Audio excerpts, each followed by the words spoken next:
Nyata on his face, hatuwezi chagua hiyo mtu. Hiyo mtu tunamjua.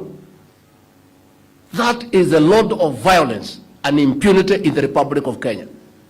And I personally told Uhuru Kenyatta, my friend, and I was his personal assistant, nikamwambia hii mtu natuletea hatuwezi chagua.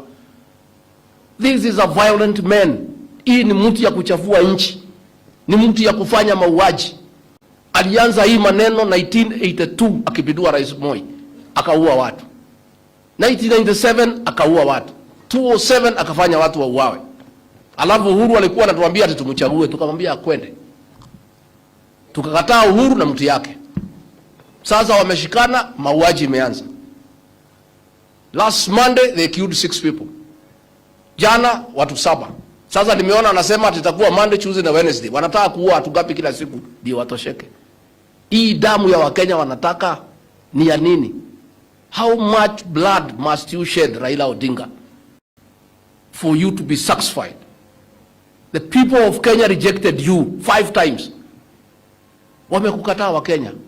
You are now 8 years. What are you fighting for? Ni nini unafanya? Ati unapanga kila siku watu unauawa, kila siku watu unauawa, mali ya watu inaharibiwa, wewe hakuna kazi unafanya, watu yako hakuna kazi wanafanya.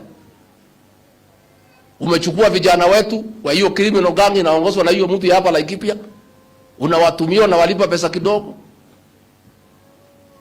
And we are asking.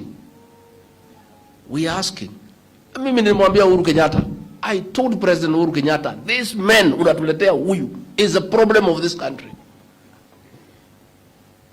And this country shida yake itaisha tukimalizana na hiyo mtu.